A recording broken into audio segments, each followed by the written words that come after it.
Rosie Jackson, and I'm recording this in Devon, England.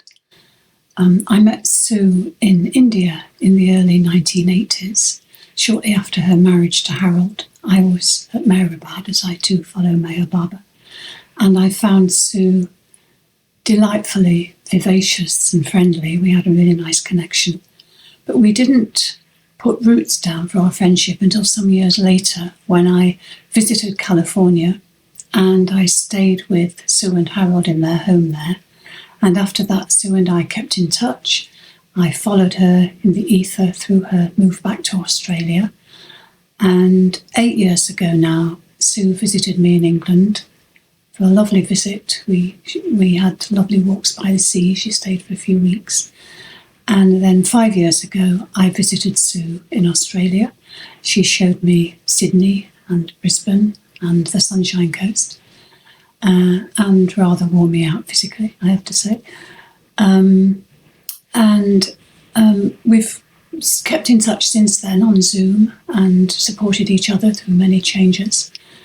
Last year, when I got married, I was pretty desperate for something to wear for the day.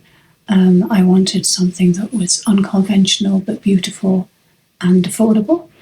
And Sue had the genius idea of lending me her wedding dress, which by now was vintage. So she sent it to me and it fit perfectly and was the ideal solution for the day. I'm recording this while Sue is still with us, which feels a little strange. But I want to say what a wonderful friend she is, always positive, supportive, listening, vibrant, vivacious, and above all, funny. I've learned so much from Sue about how you go through hard times with no self-pity and always making choices that are on the side of life and liveliness. A few weeks into Sue's treatment, we had a Zoom one day, and I was struck by how utterly beautiful she looked. So different from what I'd been expecting. She was radiant, vibrant, glowing, really. And I wrote this poem for her. And I shared it with Sue, and she really liked it, loved it. And she's asked me to read it and record it for today. So I do this with great love and gratitude to Sue for your wonderful friendship and support and love and our special times together. No longer hearsay. Knowing she has one foot in eternity has not changed her. She's fixing leaks in her house, having friends to visit.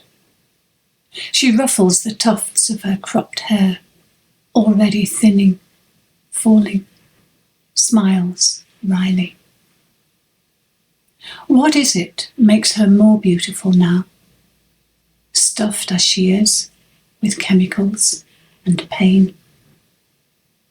She looks radiant.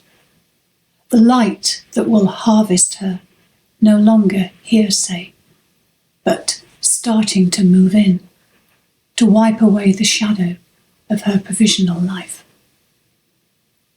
And through our 9-hour time difference, I wonder at the mystery of our being alive at the same time, incarnating the same year, the odds against our long ago meeting.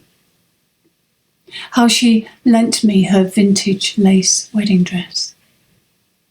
Those long walks we did in Dorset, that climb at Chapman's Pool, steps that seemed never to end.